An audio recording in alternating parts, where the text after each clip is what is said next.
See, by the way, you do know, right, that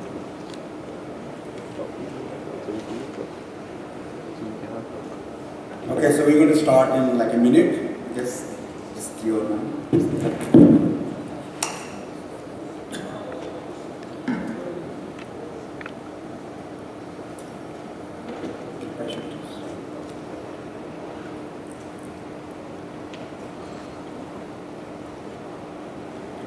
Okay, so welcome to the second invited panel of Ichigai. This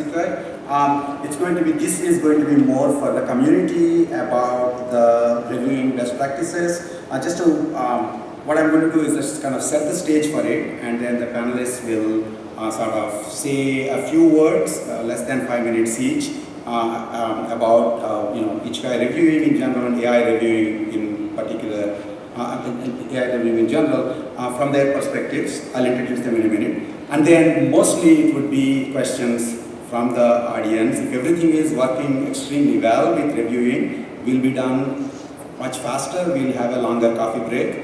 If not, we might basically use the whole time. Okay, so just to put this in perspective, why did I even think this is something that might be useful to do? So at some point of time during the reviewing cycle, when I thought I was feeling too jobless, I started writing some things about what's going on in the reviewing, Ichigai reviewing, of course without giving out any names. And it was interesting that basically it was read, at least by AI and computer science standards, by a large number of people. This is viral for computer science. There were some posts there that are apparently read by 4,000 people. So there may be people even more jobless than I am, but they got read. And so I was thinking, and most of these were about issues sort of related to the reviewing that was going on in Ichigai. And the message I took from the end, and so basically lots of people would send me an email regarding about these issues.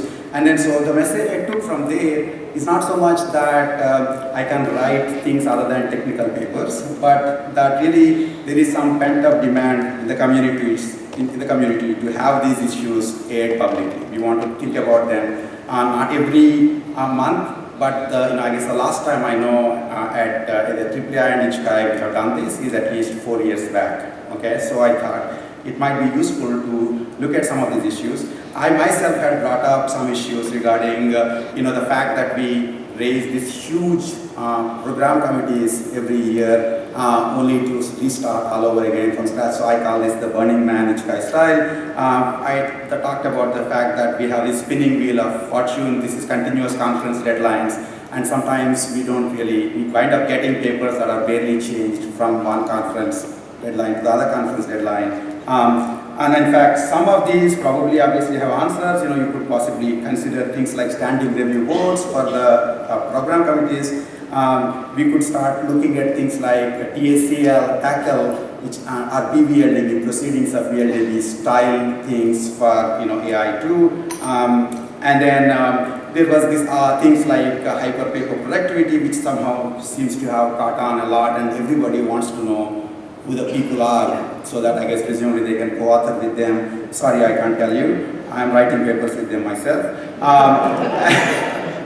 And then, so maybe we could think about things like limits on submission co-authorship. One of the most interesting things that happened to me is I started getting mails from the software engineering community. I haven't read any papers there because they recently decided to put like a limit on the submissions, and there was a huge controversy, and apparently people started reading this discussion in our community and were actually asking me whether we know anything what works, but obviously we're just thinking about this. And then of course some of the other things are actually more interactable. Presumably, one of the things that you get to see when you are running something like Ichigai or AI is AI really is a federation of reviewing communities. And I made the points about that. For example, this is the amount of discussion in that papers generated during review phase between the reviewers in different areas. And obviously there are areas like planning where apparently people have no work other than to review papers and discuss them. And then there are papers like AI and web, where probably people are thinking in the time it takes to write, review and discuss, I can write my own paper. But somewhere in between is something that we should be looking at.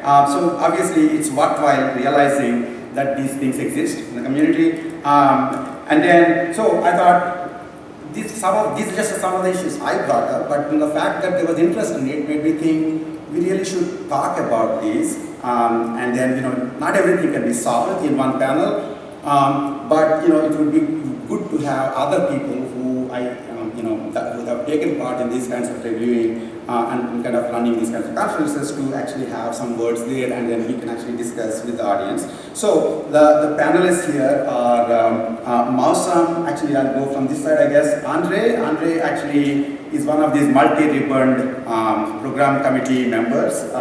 So he has done extremely good job in writing his reviews and engaging in discussions.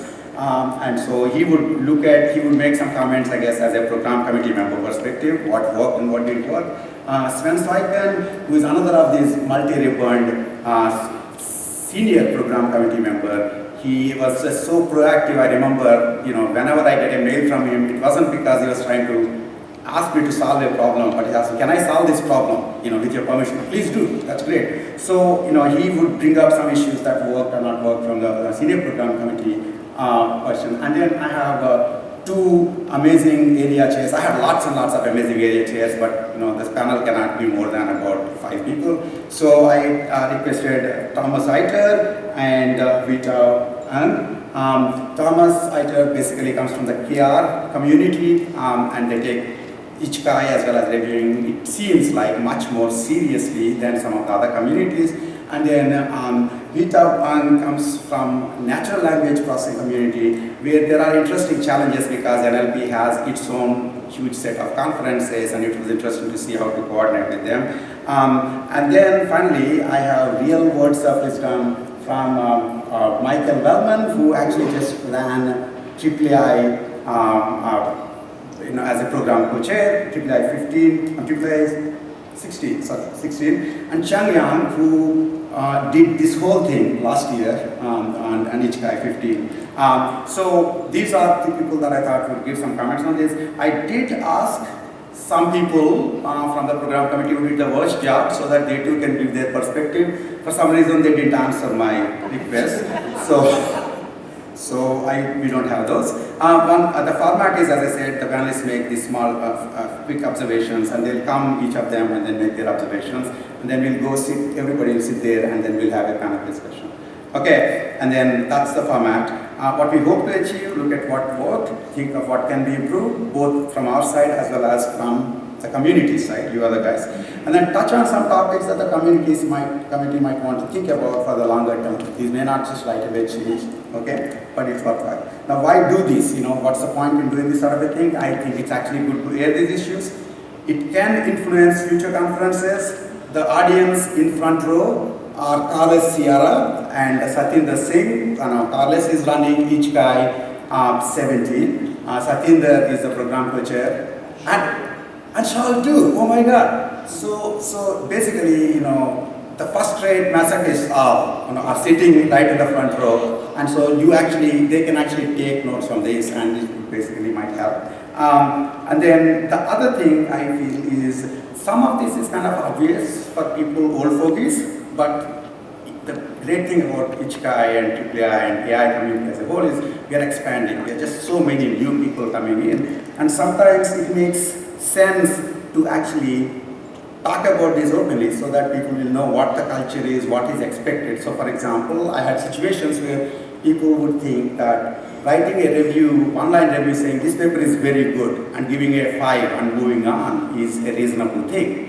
And obviously, at least in IIII and Ichikai, that just doesn't work. Those papers get really, basically that's not a contentful review, so it's worthwhile talking about that. And then finally, I come from planning community where we had this tradition that I introduced called Festivus, which is basically public airing of grievances. And I thought, I'm sure, although I don't believe Ichikai authors have any grievances whatsoever because reviewing is so good, but this can actually provide if there is any, way of hearing them.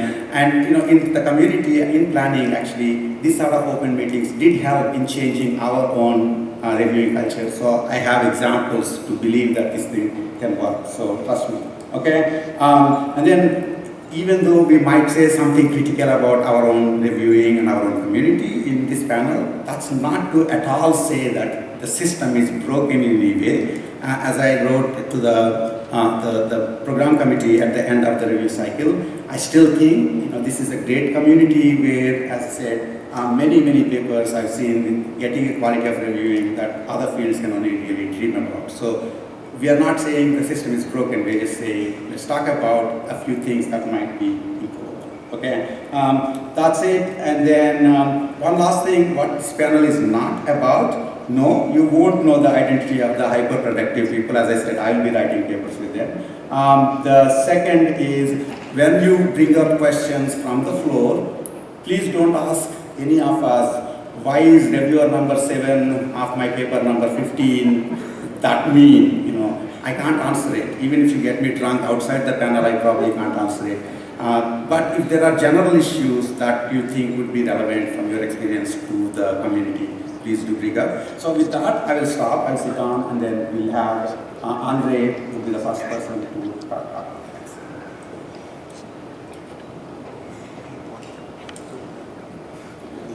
So while this panel is supposed to be about discussing our reviewing experiences, I actually think that the term reviewing is a bit of a misnomer, in the sense that too many people have come to understand it as a individualistic, single-shot activity.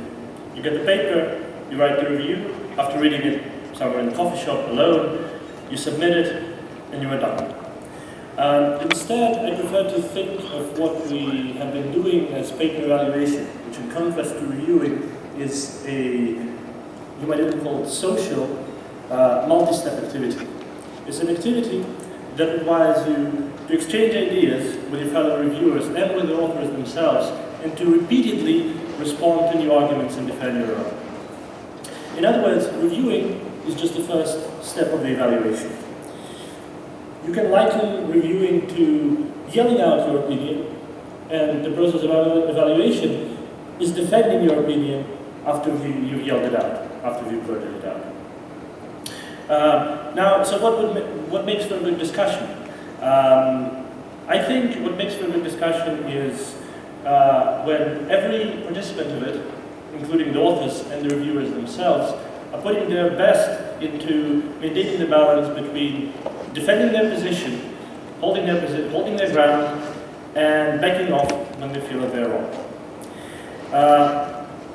So what I would like to implore you to do is, after you've published your review, you've seen the reviews of others, and you've seen the rebuttals, defend your position. Defend the position of the authors in their rebuttal, if you agree with it, because the authors at this point cannot do it for themselves. Defend your position especially strong if you feel that the paper should be accepted and everybody else thinks that it should be rejected, because defending your positive opinion is always the hardest thing. At the same time, when you feel that your arguments have been defeated, don't stick to them. Don't stick to your desire to get this paper rejected. Now, here's an easy check for how to detect if you're on this path. Suppose your argument has been defeated, okay, and you're looking for another argument to blurt out that would replace the argument that just got defeated, but that argument you could have made in the first place. If you find yourself trying to do this, stop. So, really in short, what I wanted to say is, once you've submitted your review, don't quit, your work has just begun. Thank you.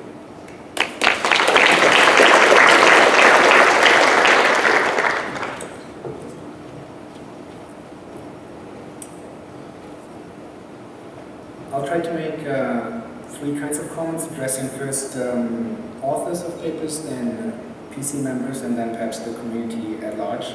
So the first is, so this year I've been a senior program committee member for the first time, and one thing I noticed is that for the program committee members, it was surprisingly difficult that even for the good papers that they wanted to accept, even program committee members that were experts for the particular field, they had to discuss for quite a long time what was actually the contribution of a paper. And so one suggestion I have for the authors is, just before the camera-ready deadline, spend even more time making your contributions clearer after you've written down the proofs or finalized your experiments, because what I've found in the discussions is that even experts for some of the fields that should know your area very, very well can't sometimes agree, okay, what is this contribution, is it significant or not? And this was one of the most surprising things to me, which made it difficult to decide whether this paper was worthy to accept or not. Then for the PC members, this is perhaps more of a suggestion for the people who will be PC members for the first time.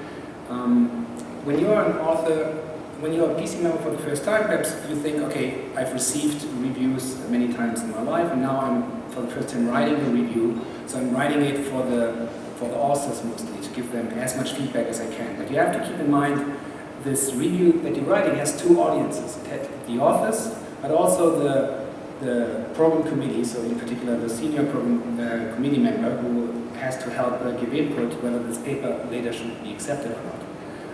So when you're writing this feedback, take this into account, that you have to take a stand in particular in writing your review, that you have to address these two different kinds of audiences.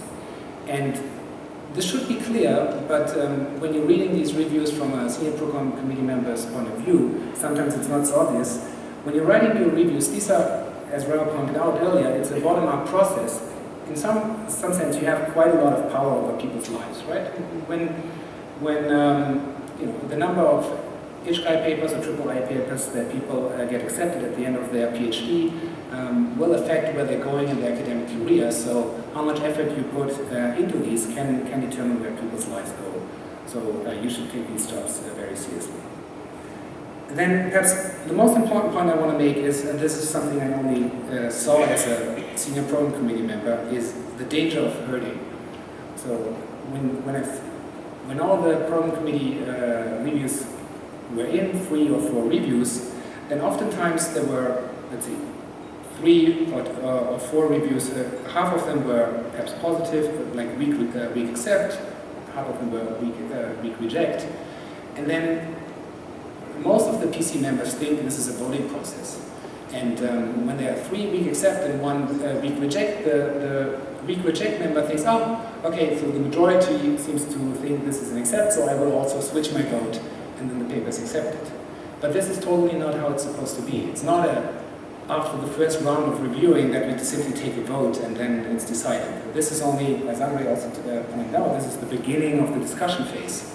But then oftentimes one program committee member changes his or her vote, then another person changes his vote, and then the herding starts in the other direction. And instead of a discussion starting, people just think we have to herd to the left or to the right until we've all agreed for the reject or the accept decision. So I'm calling out to don't fall in line, because this is not a voting process. Instead, when you're submitting your review, take a stand. Ideally, on most of your reviews, don't submit a weak reject or weak accept, but try to give it a strong vote in direction of accept or reject. And more importantly, give reasons for your accept or reject decision. Because that's what I found as a senior program committee member. Often, almost never you have 4 people going accept or reject, but oftentimes there's a split.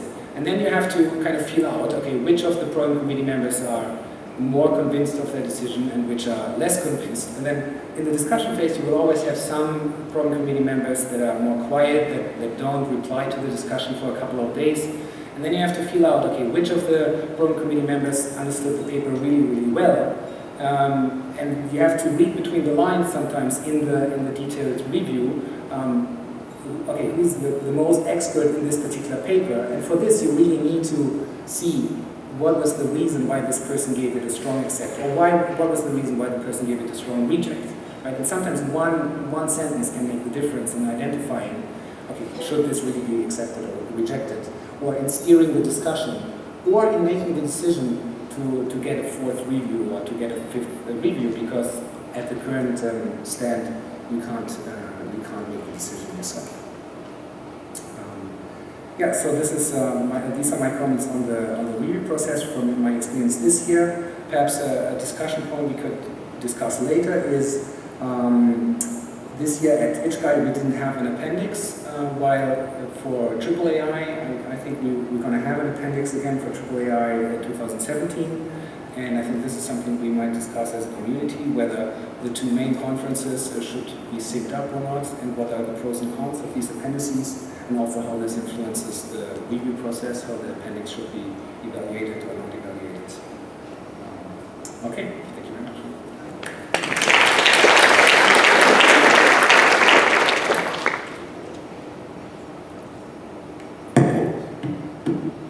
All right. So I will try just to add a bit to what we heard already, because many of the things that were said I also have on my notes. So just continuing what we heard just before, supplementary material is something which in our area, in the field of KR, is important. Why? Because it's not always possible to squeeze everything into 6 pages to make everything believable. And then just to back up claims that you have, which makes design of papers difficult. There are the more specialized conferences like KR where you have the possibility to have such appendices, and this is something which is an issue and which is important. Another issue that comes up at each guy actually, maybe also at each AAAI, is anonymity of submissions, and what happens if you realize a breach of anonymity. So as to my experience up to now, never any paper had been rejected, even if authors were in an anonymous submission quoting their own previous works. So whether this really should be kept on, that's an issue. And this also may come in addition with the issue of prior publication, also that some papers you can find now on archive, for example, that people put it there before they submit it to conferences. So all of these things are issues, like also prior presentation at smaller meetings like workshops, or parallel submission, double submissions, whether there are cases whether something is a double submission or not.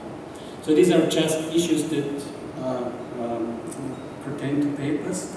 As for the reviewers, I also can just confirm also from my observations that there are things that are not so ideal at the moment, like if it comes to make decisions or recommendations for papers, that they should be based on arguments and facts and not just on feelings. But this is not only for rejects, but also for accepts. If a paper is a good paper, it should be accepted. It's not sufficient just to give it a high mark and say this is a nice paper, blah, blah, blah, it should be accepted. But it would be good also to have reasons why this paper should be accepted. On the other hand, if a paper should be rejected, then give valid reasons of why the paper should be rejected, and not try to give some kind of fishy reasons or false reasons to reject the paper. Also this happens sometimes. In the reviews, people should be more constructive, not just negative in the end. Reviews also should serve the authors to improve the work, and if it cannot be presented at this conference, then maybe at some other conference. And that one always should be fair and focus on essential points, also in the judgment of papers. As for the review process, we already heard discussion is very important, and it's a bit sad that sometimes people don't engage in discussions, and that you as a senior PC member or as an area chair, then one level up, are left sometimes with not extensive comments, and then you have to try to figure out what happens and what should be done on this paper, whether to accept this paper or not. So it would be desirable that really people engage in discussions. They present their reasons, their motives why a paper should be accepted or rejected. They might backtrack. Nobody is perfect. You might have some wrong intuition, belief, or whatever. So this is not bad, so to say, to step back. In the end, one should have a valid decision that also can be communicated to the authors, and the authors might understand. Of course, there might be incoherence in the reviews that have to be discovered and to be removed. Also issues regarding the rebuttal. Rebuttal was already mentioned. So what is not nice is that sometimes after the rebuttal some further reasons come up which the authors are not able to respond to. And this is something that makes the authors upset. So if we have a rebuttal phase, then also there should be some kind of point of commitment, so not to come up, not to pull out some further arguments, just to reject the paper, because then, I mean, if it's a technical error that is discovered late, this is another issue, but not any other arguments. So, in the end, of course, also the meta review is important, that it really gives a solid synthesis of the information, that it's informative, and it conveys also to the authors that the review team was looking at this submission seriously and can understand the reasons. They might not agree to them, but at least can understand the reasons why a paper has been accepted or rejected. Just the last comment, and that's one on the community as such. This is the reviewing load that is getting more and more. There's more and more conferences. There's less and less time to review papers. This is also something we will have to think about how to handle this, because a lot of time in the end just goes into writing reviews and not into research. Okay, thanks.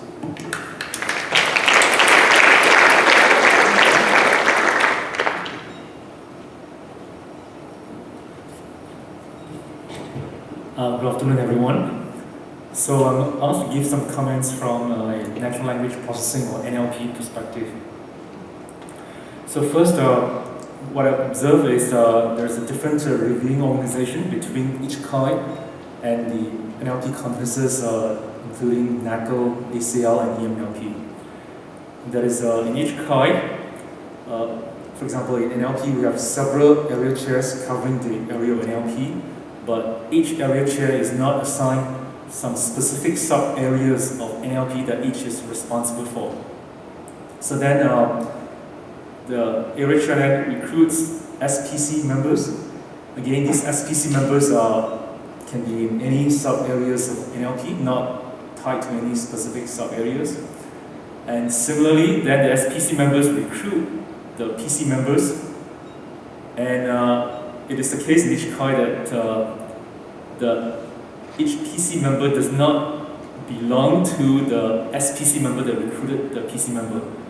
So this organization is in contrast to ACL conferences where area chairs are given specific sub-areas that each is responsible for, and they then recruit reviewers or PC members that work exclusively for that area chair or that sub-area. Now, the ICHCAI way of doing things, I can see some advantages. For example, if, say, in a particular year, there are more papers submitted to a particular sub-area of NLP, then because reviewers are not tied to the sub-area, you can actually get more help from reviewers who may not be working exactly in the sub-area, but still have expertise to review for the sub-area. Now, the drawback, potential drawback of the ICHCAI system of reviewing organization is that, well, because the SPC member does not know the PC members that actually end up reviewing for papers that the SPC member is responsible for. So what happens is that when there is when there are differences of opinions between the PC members or the reviewers, then because the SPC member does not know the PC members that well, then the SPC member may have difficulty in deciding, how to weigh the opinions of the different reviewers or PC members. Now, the second point that I want to bring up also from an NLP author's perspective, and that is, well, first of all, at the ICHCAI conference, it is indeed the case that we want to encourage the different sub-communities of AI to still submit papers to ICHCAI, because then the different sub-communities come to ICHCAI and then enrich the conference. So we want to encourage paper submissions from NLP authors. But what happened is that the reviewing period of each CHI this year overlaps with the reviewing the paper submission deadline of not one but two NLP conferences, namely NACO and ACL. So an NLP author who decides to submit to each CHI will have to forego the opportunities to submit to two NLP conferences. Now I can understand the complexities of coordinating the reviewing deadlines of each CHI and the other many sister conferences of AI, but I think if we can adjust the reviewing period just a little bit, such that each CHI reviewing period only overlaps with the reviewing period of one NLP conference, then definitely will encourage more submissions from NLP authors and therefore potentially more quality submissions and therefore more accepted papers and more participation from the NLP authors and NLP community. So the last point I want to bring up is already touched on by Thomas, and that is the issue of blind reviewing. So it is a practice of each CHI and also the NLP conferences to adopt this blind reviewing, right? Now, but recently, I think the last year or so, there's an increasing trend for authors to deposit their papers to preprint archive. This ARXIV, I don't know how you pronounce it, but it's this preprint archive. So many authors actually deposit their papers to this archive before they submit the papers for reviewing and before they publish the papers. Now right now the policy of reviewing for each CHI is that the reviewers are asked not to use search engines to try to figure out the identity of the authors. But I wonder in practice, how in reality, how much anonymity can be preserved if more and more authors choose to submit their papers to these preprint archives before they submit the papers to reviewing. That is, how relevant is blind reviewing as we go forward? Okay, that's all I have. Thank you.